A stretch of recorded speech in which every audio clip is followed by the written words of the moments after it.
Hello students, this is Subir Tiwari and you are watching your favourite educational channel magnet brains, जहां पर हम आपको देते हैं 100% free quality education without any pay. That means आपको कोई फीस देने की जरूरत नहीं है और हम यहां पर आपको आपके पूरे सब्जेक्ट्स के सारे चैप्टर्स पढ़ाते हैं फ्री ऑफ कॉस्ट। और अब हम पढ़ने वाले हैं क्लास 6 का साइंस, और साइंस तो पढ़ेंगे ही, साथ में आपको मैं मिला दूं आपके बाकी के टीचर्स से, जिनमें से आपको कुछ मैथ्स, हिंदी, इंग्लिश और सोशल पढ़ाते हैं। इन सबका भी है साथ जरूरी, और तभी तो हम होंगे कामयाब। और इसी अच्छी सी बात से अब शुरुआत कर देते हैं हम चैप्टर नंबर 3 के नेक्स्ट टॉपिक की, जिसका नाम है जूट। लास्ट क्लास में मैंने क्या पढ़ाया था आपको पता है? याद है? नहीं है तो चलिए मैं बता देती हूँ। मैंने बताया था आपको कॉटन के बारे में कि कॉटन जो है एक प्लांट फाइबर है, जो कि हमें प्लांट से मिलता है, जो कि होता है कॉटन। तो मैंने आपको बताया था कि इसका सोर्स क्या है, कहाँ से मिलता है, और ये किस तरीके की सॉइल में लगता है, और हमारे देश में कहाँ कहाँ पर कॉटन की फार्मिंग की जाती है। ठीक है, अब कॉटन तो एक टाइप का प्लांट हो गया है ना। हमने उसकी कहाँ तक की प्रोसेस पढ़ ली थी कि किस तरह से हम उससे उसमें से जो बीज है उसको अलग करते हैं, गिनिंग की प्रोसेस तक हमने देख लिया था। क्लियर है? अब आज हम जो नेक्स्ट टॉपिक पढ़ने वाले हैं वो है जूट फाइबर। तो जूट किससे मिलता है? आपने कभी जूट का कहाँ कहाँ यूज देखा होगा? तो आपने क्या कुछ इस तरीके के बैग्स देखे हैं या इस तरह के कुछ मटेरियल देखा है जिसको हम ज़्यादातर यूज करते हैं? हमारे घर के अनाज को भरने के लिए जितने भी ग्रेन्स हैं वो इस तरीके के बड़े बड़े से बोरे, जिनको हम लोकल लैंग्वेज में कहते हैं, उनके अंदर भरा हुआ होता है। ठीक है, ये जो जूट है इसका कई जगह यूज होता है। आपके बैग्स बनाने में, बड़ी बड़ी रस्सियां बनाने में इसका यूज होता है। ठीक है, सो बेसिकली कहीं ट्रांसपोर्टेशन में बड़े बड़े सामानों को इधर से उधर पहुंचाने के लिए जो बैग्स बनाए जाते हैं उनको जूट से ही बनाया जाता है। ठीक है, सो ये जो जूट है ये बेसिकली कहाँ से मिलता है? तो ये जूट मिलता है आपको इस तरह से जूट प्लांट से। ठीक है, बेसिकली क्या होता है कि ये जो जूट प्लांट आपको दिख रहा है ना, जो ग्रीन ग्रीन सा जूट प्लांट, इसकी जो स्टेम है ना, इन्हें क्या किया जाता है, इस तरह से इसको निकाल करके इस तरह से सुखाया जाता है, और फिर उसकी मदद से इनके जो थ्रेड्स हैं वो बनाए जाते हैं, और उसकी हेल्प से फिर ये जो बैग्स हैं या इस बहुत सारे तरीके का डेकोरेटिव आइटम्स भी हैं जो वो जूट प्लांट से बनाया जाता है। ठीक है, सो जूट का ज़्यादातर बैग्स वगैरह के लिए ही होता है। तो जूट फाइबर कहाँ से मिलता है? So jute fibre is obtain from the stem of the jute plant. तो मैंने आपको बता दिया है कि किससे मिलता है। ये जो लाइन है ना, स्टेम, स्टेम वर्ड को याद रखिएगा। कॉटन प्लांट कहाँ से मिलता था आपको? फ्रूट से मिलता था कॉटन प्लांट के। लेकिन जूट कैसे मिलता है? ये जो स्टेम होती है, ठीक है, बेसिकली इस स्टेम की मदद से आप जूट फाइबर बनाते हो। तो jute fibre is obtain from the stem of the jute plant. It is cultivated during the rainy season. Basically कब कल्टिवेट किया जाता है, इसको कब निकाला जाता है? ये रेनी सीजन में इसको बनाया जाता है, कल्टिवेट किया जाता है।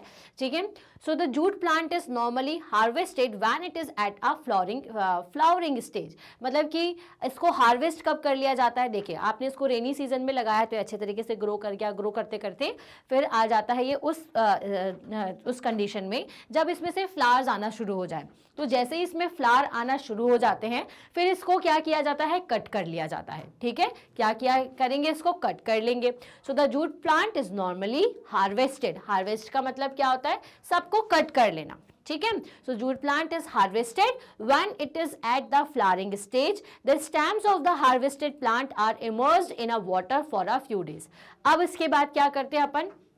इसके बाद जैसे ही आपने इसको कट किया, फिर आप उसको बड़े बड़े से टैंक्स में डाल देते हो। ठीक है, पानी के टैंक्स में। पानी के टैंक्स में कुछ दिनों तक ये रहते हैं, वहीं पर धीरे धीरे ये गलना शुरू हो जाते हैं, मतलब थोड़ा सा सॉफ्ट होना शुरू हो जाते हैं। The stems, root and fibres are separated by hand. ठीक है, अब अपन क्या करते हैं इसके बाद? जब ये सूख जाएंगे तो अपने को अलग से एक तरीके का फाइबर, ये जो जूट फाइबर ये आपको यहाँ पर दिख रहा है, यहाँ पर हैंग करता हुआ हमने यहाँ पर दिया हुआ है। तो ये जो जूट फाइबर है इसको अलग कर लिया जाता है, और उसकी रूट जो होती है उसको अलग कर लेते हैं। लीव्स वगैरह सब कुछ अलग हो जाती है, सिर्फ स्टेम बचता है, और उसके रूट्स को भी आप हटा देते हो। ठीक है, सो क्या होता है भाई? जूट फाइबर याद रहेगा, जूट फाइबर जो कि आपको मिलता है जूट प्लांट से। जूट प्लांट में भी बेसिकली उसका जो स्टेम है उसका यूज करते हैं हम इसके फाइबर को बनाने में। ठीक है, कैसे करते हैं? तो भाई रेनी सीजन में इसके प्लांट को लगाया जाता है, वो धीरे धीरे ग्रो करता है। ग्रो करने के बाद जब वो फ्लावरिंग स्टेज में आता है, दैट मीन्स कि जब वो फ्लावर देना शुरू करता है तो उसको हार्वेस्ट कर लिया जाता है, मतलब उसे कट कर दिया जाता है। जब उसकी पूरी हार्वेस्टिंग हो जाती है, उसकी कटाई हो जाती है, तो फिर हम क्या करते हैं? उन प्लांट्स को बड़े बड़े से पानी के कंटेनर्स में डाल देते हैं।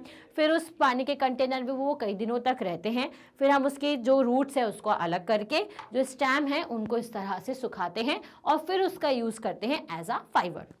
क्लियर है? तो जैसे कि हमारे कॉटन की फार्मिंग की जाती है, उसी तरीके से हमारे देश में इस जूट की भी फार्मिंग की जाती है। और ये जो फार्मिंग है वो जनरली ऐसी जगह पे होती है जहाँ पे ठीक ठाक बारिश मिल जाए, ठीक है।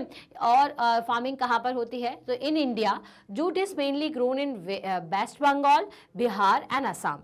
सो बेसिकली बिहार, आपका वेस्ट बंगाल और ये जो आपका असम है ना, यहाँ पर इसकी फार्मिंग जो है वो की जाती है, ठीक है। याद रहेगा आपको, बिहार, वेस्ट बंगाल एंड आपका असम, ठीक है। असम में, बिहार में और वेस्ट बंगाल में जो है वो आपकी जूट की फार्मिंग की करेंगे अपन।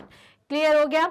चलिए, सो अब चाहे आप जूट फाइबर लो, है ना, तो दोनों फाइबर्स के बारे में हमने पढ़ लिया, एक तो प्लांट फाइबर में, कॉटन फाइबर के बारे में और जूट फाइबर के बारे में। क्लियर है? अब ये जो दोनों ही फाइबर्स होते हैं उससे ये जो यार्न है वो कैसे बनाया जाता है? तो यार्न क्या होता है? Yarn is a spoon thread which is used for weaving and knitting fabrics. अब यार्न बेसिकली क्या होता है? यार्न मतलब कि वो फॉर्म ऑफ फैब्रिक, फाइबर, जिसकी मदद से हम वीविंग मतलब बुनना और निटिंग करते हैं, ठीक है। और yarn is a long thread which is used for making fabrics, या फिर आप ऐसे याद रख सकते हो, एक लंबा सा थ्रेड जिसकी मदद से आप क्या करते हो? जिसकी मदद से आप फैब्रिक बनाते हो।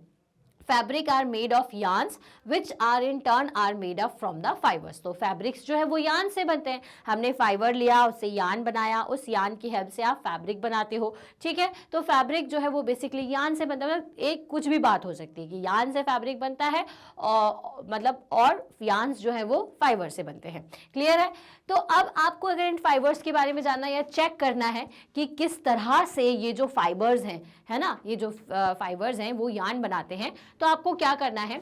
कुछ रॉ मटेरियल का फाइबर आप देखिए, या तो आप क्या करिए, आप वूल ले लीजिए, या फिर आपके पास कॉटन है तो आप कॉटन का जो थ्रेड है उसको छोटे छोटे छोटे छोटे छोटे छोटे पीसेस में तोड़ लीजिए, ठीक है। अब तोड़ने के बाद उसको एक बाउल में इकट्ठा कर ले, तो आपको इस तरह से एक एक एक एक एक एक रेशा मिल जाएगा, उसका जो फाइबर है वो मिल जाएगा, ठीक है।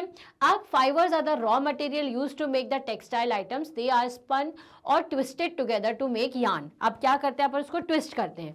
आपको बहुत छोटे छोटे से आपने सब यार्न्स को आपने हटा लिया, है ना। अब आप क्या करोगे, आपने छोटे छोटे रेशो को हटा लिया, अब आप क्या करोगे, उनको एक साथ पकड़ो और इस तरह से ट्विस्ट करना शुरू कर दो, ठीक है। आप ट्विस्ट करोगे तो क्या होगा, एक छोटा सा लंबा सा धागा जैसा बनना आपका शुरू हो जाएगा, एक थ्रेड जैसा बनना शुरू हो जाएगा। तो इसी तरीके से जब आप बहुत सारों को करते हो, है ना, और उनको आप लंबे से धागे में कन्वर्ट करते जाते हो और एक गोल आकार का एक बाउल जैसा बना लेते हो, तो उसको ही हम यार्न कहते हैं। तो ये जब यार्न बन जाता है इन थ्रेड्स की मदद से, इन रेशो की मदद से, तो फिर इस यार्न्स का यूज जो है हम क्या किस लिए करते हैं, इन यार्न्स का यूज फिर किया जाता है फैब्रिक्स को बनाने में। Yarns are made from the fibres from either natural और सिंथेटिक सोर्सेस। मतलब ये जो यार्न्स है वो कैसे बनते हैं, फाइबर्स की हेल्प से, जैसा कि आपका जूट हो गया या फिर आपका कॉटन हो गया। जैसे कॉटन को ही आपने पहले स्मूथ कर लिया, पहले उसको सीधा कर लिया, फिर उसको आपने ऐसे रोल किया तो वो किस में कन्वर्ट हो जाएगा, धीरे धीरे यार्न में। फिर उस यार्न की मदद से आप क्या करते हो, फैब्रिक बनाते हो। तो fabric are made up from the yarns, yarns की मदद से फैब्रिक बनते हैं। Different fabric types are produced by the different method of joining the yarn together. अलग अलग टाइप का जो फैब्रिक है वो अलग अलग टाइप के यार्न्स को अलग अलग तरीके से जोड़ने से बन जाता है ना। सिंपल सा पॉइंट है कि भाई आपका रेशे हैं, उनकी हेल्प से थ्रेड बना, थ्रेड की हेल्प से आपने बड़े बड़े यार्न्स बनाए, उन यार्न्स को आप कैसे भी आकार में निटिंग और वीविंग की हेल्प से कन्वर्ट कर सकते हो और फैब्रिक बना सकते हो। तो ये निटिंग क्या होता है, वीविंग क्या होता है, अब ये मैं आपको बताऊंगी मेरी नेक्स्ट वीडियो में। अभी आपको क्या करना है, इसको पढ़ने के बाद आपको ये देखना है कि आपके घर में कौन कौन से तरीके का मटेरियल है, ठीक है। आपको कॉटन का मटेरियल देखना है, सिल्क का मटेरियल देखो, वुल देखो, सब कुछ देखिए, जूट मटेरियल देखो, और फिर आप उनको निकालिए और उनको छोटे छोटे छोटे छोटे थ्रेड में कन्वर्ट कर लीजिए। तो फिर आपको समझ में आएगा कॉन्सेप्ट कि कैसे एक छोटे से रेशे से हम थ्रेड बनाते हैं और फिर उस थ्रेड के हेल्प से हम किसी भी शेप का, साइज का क्लोथ या फिर फैब्रिक डिजाइन कर लेते हैं। तो यहाँ पर आज के इस वीडियो में आई होप आपको क्लियर हुआ होगा कि जूट क्या होता है और जूट एक्चुअल में अवेलेबल कहाँ से होता है। तो जूट एक प्लांट है जिसके स्टेम का यूज करते हैं हम जूट के फाइबर बनाने में, उसी की मदद से बनाए जाते हैं बैग्स, कालीन्स या कारपेट, जितनी भी चीजें होती हैं वो आपके जूट से ही बनती है। जूट का जो स्ट्रेंथ होता है ना, काफी स्ट्रांग होता है, इसीलिए इसको हैवी सामान रखने के लिए बनाया जाता है। कॉटन की स्ट्रेंथ इतनी अच्छी नहीं होती, मतलब अगर कॉटन के अंदर आप 1-2 किलो चावल रखोगे या अगर आप जूट के अंदर रखोगे तो ज़्यादा अच्छे से जूट के अंदर आएगा, क्योंकि उसमें स्ट्रेंथ होती है, वो आसानी से नहीं टूटता क्योंकि वो स्टेम से बना होता है। और कॉटन किससे बना होता है? फ्लावर से, फ्लावर के फ्रूट से। तो भाई इसलिए वो थोड़ा सा नाजुक होता है, थोड़ा सा कम उसकी स्ट्रेंथ होती है as compare to jute fibre. ठीक है। और दूसरा अगर अपन प्रॉपर्टीज देखें तो देखिए, पहले तो अपन ने देखिया कि जूट में, और अगर मैं आपको कॉटन में कुछ प्रॉपर्टीज बताऊं, ठीक है, तो 2-3 प्रॉपर्टीज हैं। पहले तो इसकी जो स्ट्रेंथ है ना, इसकी जो स्ट्रेंथ है वो ज़्यादा होती है ना, और इसकी स्ट्रेंथ कम होती है एज कंपेयर टू जूट। ठीक है। स्ट्रेंथ का कैसे चेक करोगे अब आप? इसकी स्ट्रेंथ चेक करने के लिए आप दोनों के ही थ्रेड्स को निकालिए। जैसा मैंने आपसे कहा था कि बड़े से थ्रेड में से छोटा छोटा पीस हटाइए। कॉटन आसानी से टूट जाएगा, लेकिन जो आपका जूट है उसको टूटने में थोड़ा सा टाइम लगेगा। तो इससे आपको समझ में आ जाएगी इनकी स्ट्रेंथ। क्लियर है? इसके अलावा ये जो जूट है ये लेस शाइनी होते हैं। ठीक है, इसमें क्या होती है? शाइन थोड़ी सी ज़्यादा होती है as compare to jute material. ठीक है, ये इजीली कलर्ड नहीं होते है ना, या फिर कलर नहीं करा जाता इन पे, नॉट कलर्ड, इजीली इनको आप कलर कर सकते हो, है ना। कलर मतलब कि क्या होता है, आप इनको डिफरेंट कलर्स में डिप कर सकते हो इसके थ्रेड को, तो वो या तो येलो, वाइट, ग्रीन, जैसा भी कलर आप करना चाहते हो इजीली उस कलर को ले लेता है। लेकिन जूट क्या करता है, इसमें कलर थोड़ा नहीं बैठ पाता, ये कम आपको कलर्स में दिखेगा। इसकी शाइन भी कम होती है, इसकी शाइन थोड़ी ज़्यादा होती है जूट के कंपैरिजन में, इसकी स्ट्रेंथ ज़्यादा होती है। ठीक है। और दूसरा ये है कि ये अगर आप इसकी बर्निंग करोगे तो कॉटन बहुत जल्दी बर्न हो जाएगा, लेकिन जूट को बर्न होने में थोड़ा सा टाइम लगेगा, क्योंकि इसके जो फैब्रिक है या जो इसका फाइबर है वो बहुत ज़्यादा पतला होता है। ठीक है, इसका जो फाइबर है थोड़ा सा थिक होता है, थिक फाइबर है ना, लेकिन इसका जो फाइबर है ये थोड़ा सा थिन होता है। इसी वजह से क्या होगा कि पहली चीज़ तो ये ज़्यादा पानी को एब्जॉर्ब करेगा, ये कम पानी को एब्जॉर्ब करता है, क्योंकि जूट कैसा मटेरियल होता है, थोड़ा सा थिक मटेरियल होता है। ठीक है, तो एब्जॉर्प्शन ऑफ वाटर इसका ज़्यादा होता है और एब्जॉर्प्शन ऑफ वाटर इसका कम होता है, इसका ज़्यादा होता है। जूट थोड़ा कम पानी को एब्जॉर्ब करेगा, लेकिन जो कॉटन है वो ज़्यादा पानी को एब्जॉर्ब करेगा, क्योंकि वो पतला होता है। और अगर आप जलाते हो, दोनों को बर्न करते हो, तो जूट थोड़ा देर में जलेगा, लेकिन कॉटन का जो मटेरियल है वो जल्दी बर्न आउट हो जाएगा। तो इनकी इन्हीं सारी प्रॉपर्टीज़ की वजह से अलग अलग जगह पर हम जूट और कॉटन का यूज़ करते हैं। जैसे जूट का यूज़ आप ग्रेन को स्टोर करने के लिए करते हो, ठीक है, फॉर स्टोरेज, है ना, स्टोरेज के लिए आप करोगे, बैग्स बनाने में आप करोगे, ठीक, और आपके कारपेट्स बनाने में करते हो। कॉटन का यूज़ इसलिए क्योंकि ये थोड़ा सा स्मूथ होता है, शाइनी होता है, सॉफ्ट होता है, इसी की वजह से हम इसका यूज़ क्लोथ्स बनाने में ज़्यादा करते हैं। याद रहेगी ये सारी चीज़ें। चलिए, तो भाई जूट और कॉटन के बारे में कुछ प्रॉपर्टीज़ मैंने आपको बता दी कि भाई कौन सा प्रॉपर्टी किसकी क्या होती है और किसके कारण हम इनका कहाँ यूज़ करते हैं। तो जूट का यूज़ क्योंकि स्ट्रेंथ ज़्यादा है, इसलिए आप इसको स्टोरेज में, बैग्स बनाने में करोगे, और जो क्लोथ्स है उसको बनाने में कॉटन का यूज़ करोगे, क्योंकि ये बहुत अच्छी तरीके से आपकी स्वेट को भी एब्जॉर्ब कर लेता है और दूसरी चीज़ हवा को भी आसानी से आने देता है। अगर आपने जूट का मटेरियल पहना है, ठीक है, अगर मान लीजिए आप जूट मटेरियल पहनते हो तो आपकी बॉडी में इचिंग होगी, क्योंकि ये थोड़ा सा रफ होता है, ये इतना ज़्यादा स्मूथ नहीं होता, ये रफ होगा, तो आप जब इसको पहनोगे तो इचिंग होगी। तो इसी वजह से जो जूट है उसका यूज़ हम पहनने के लिए नहीं करते, लेकिन कॉटन का यूज़ ज़रूर करते हैं। जूट की मदद से हम बड़े बड़े से रस्सियाँ बनाते हैं, है ना, रोप्स बनाते हैं, जो कि आप कई जगह पर आप देखोगे कि इनका यूज़ किया जाता है। नॉर्मली विलेजेस में क्या होता है, कुएं से पानी निकालने के लिए वो जो रोप का यूज़ करते हैं वो जूट का ही यूज़ करते हैं, ठीक है, क्योंकि इजीली अवेलेबल हो जाती है, वो खुद से भी उसे बना लेते हैं और उसकी वजह से पानी को खींचते हैं, ठीक है। तो भाई यहाँ से तो मैंने आपको बताया जूट के बारे में, और जूट और कॉटन के बीच में एक छोटा सा हमने कंपैरिजन भी देखा और ये देखा कि भाई ये जूट कहाँ कहाँ यूज़ होते हैं, कॉटन कहाँ कहाँ यूज़ हो सकता है। अब नेक्स्ट क्लास में हम ये एक एक्टिविटी के थ्रू ये समझेंगे कि वीविंग और निटिंग क्या होती है, ठीक है। तो वेल इस चैप्टर को, इस टॉपिक को हम यहीं पर ख़त्म करते हैं, जो कि था जूट। अब अगर आपने इस चैप्टर के कुछ प्रीवियस वीडियो नहीं देखे हैं या फिर फर्स्ट एंड सेकंड चैप्टर नहीं पढ़ा है जो कि मैंने आपको पढ़ाया है, तो आप बिल्कुल देख सकते हैं। मैग्नेट ब्रेन्स पर जाना है आपको, वहां पर आपको सेलेक्ट करनी है अपनी class, that is 6th class.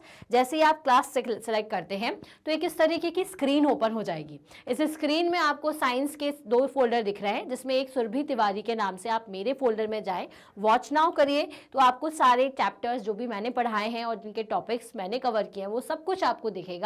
जैसे ही आप उस पर क्लिक करोगे तो आपको वीडियो दिख जाएगा, उस वीडियो को पूरा जरूर देखिएगा, तभी आपको टॉपिक क्लियर होगा। और जब आप पूरा वीडियो देख लें, आपको टॉपिक समझ में आ जाए, तो इसे लाइक करिए, कमेंट करके हमें बताइए और इसे शेयर ज़रूर करिएगा अपने सेम क्लास के स्टूडेंट्स के साथ और उनके साथ जो कि किसी और क्लास में भी है, क्योंकि हमारे पास है 100% free education from kindergarten to class 12। मतलब किंडरगार्टन से क्लास 12 तक आपको सभी तरीके के सब्जेक्ट्स की सारी क्लासेस मिलती हैं, वो भी 100% फ्री।